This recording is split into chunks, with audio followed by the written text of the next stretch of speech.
My name is Jen Briselli, and I am the VP of Experience Strategy and Service Design at MadPow. So at MadPow, the Experience Strategy and Service Design practice essentially works to understand what people's needs are. So that includes all types of research methods, ethnographic and design research, to uncover unmet needs and pain points and frustrations.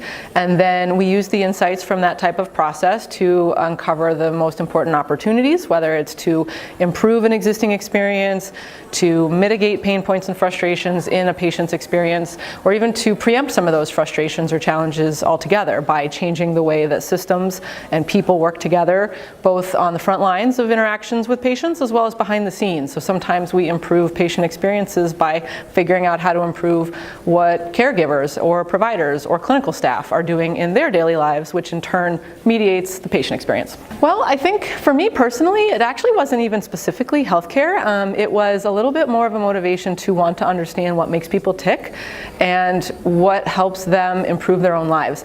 So naturally, healthcare becomes a place where we focus a lot of these efforts because it's such a big, hairy, messy, wicked problem.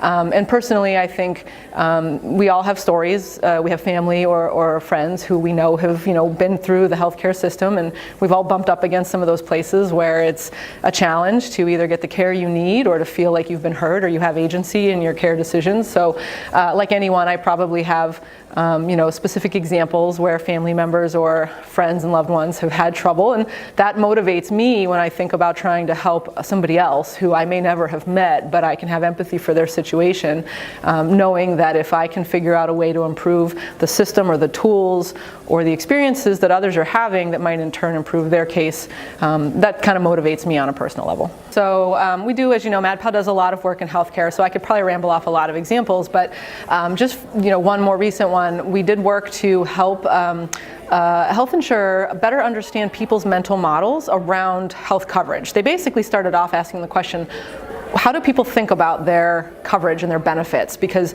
ultimately they wanted to figure out a better way to express that information to customers and to members. But ultimately what we ended up discovering wasn't that this insurance system needed to explain it better or bring it down to a more understandable level, although that's true too.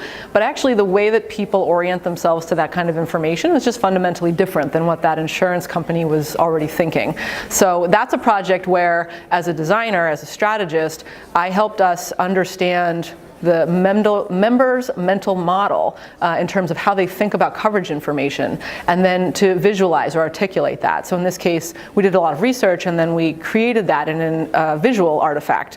And that visual artifact in turn helps the teams at this insurance company design better products. Maybe it's a part of their website that makes it a little easier to figure out if I need an MRI, how much is this going to cost? Instead of having to navigate through a complex system, I can actually find that information a little more easily, or actually the system can preemptively know that that's what I'm interested in and tell me without me having to even ask. And so that's an example where a design practice can kind of trickle down to improve a patient experience. But I actually wanted to say, I flipped that around.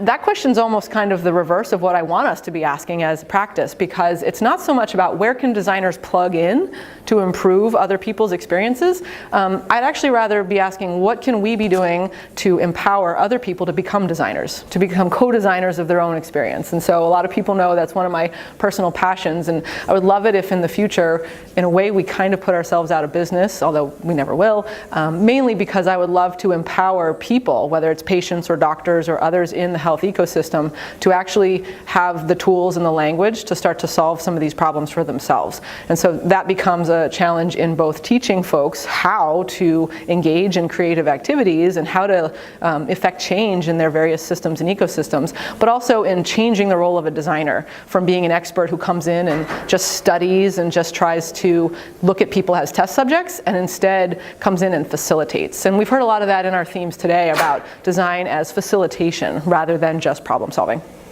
I think for me, what keeps me driven is that it changes every day. So I feel like if we ever got to a point where we solved all our problems, maybe I would want to lay down my design tools and find something else to do, but I really doubt that's going to happen anytime soon. So I think for a lot of folks who are seeking to affect real and lasting change and improvement for people, as long as there is something that can be improved. I think there are going to be folks who are going to be out there driven by curiosity and empathy, trying to make that change in the world.